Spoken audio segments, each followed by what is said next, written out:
Hi, my name is Anna Conrad. I'm an executive coach with over 25 years of experience helping people become leaders that others want to follow, and organizations and teams places where people want to work.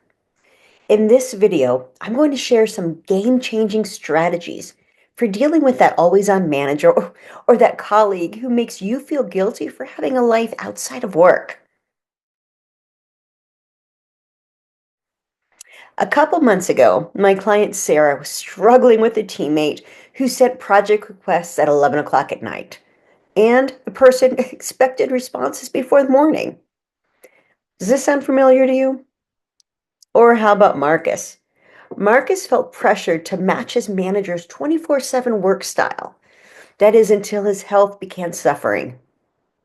Now, you probably have similar colleagues, the ones who are always plugged in. They fire off midnight emails, they schedule meetings on weekends. They blur dedication with obsession.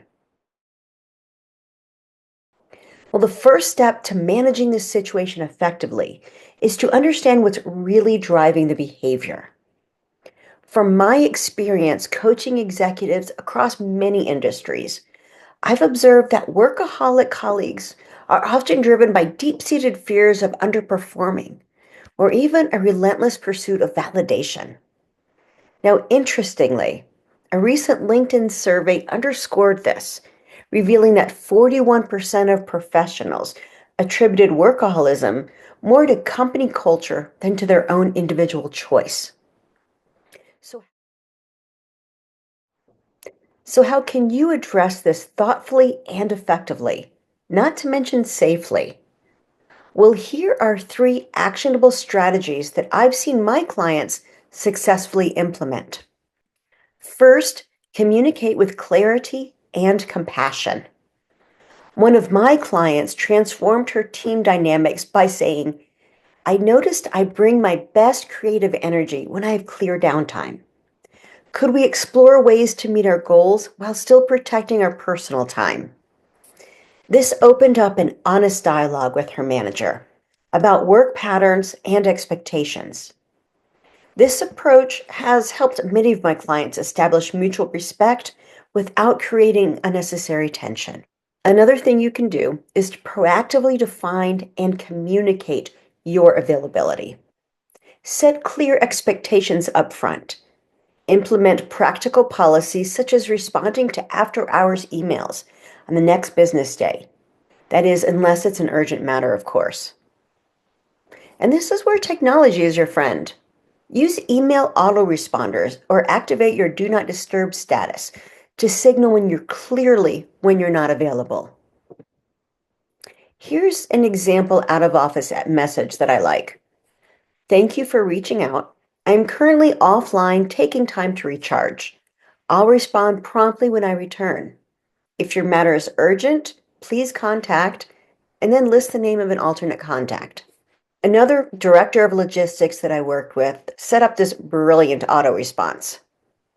Thank you for your message. To ensure high quality work and creative problem solving, I check emails during business hours, 8 to 5:30 Mountain Time. For urgent matters, please call, and then they had an alternate number, or even their cell number. And what was the result of this out of office response? Well, his team's productivity actually increased. The third thing you can do is advocate proactively for cultural change within your organization. Demonstrate to your leaders and your colleagues the proven benefits of downtime, such as increased productivity, creativity, and not to mention improved morale.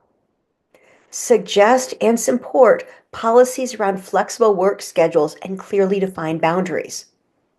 Now, if you are a manager and you feel the need to work on the evenings and weekends, make sure to use delay send on emails so you're not sending the wrong message to others. Because even if you say in the email that there's no need to respond until the morning or on Monday, people will still assume that you want a response immediately, either because of the work culture or because they want to impress you.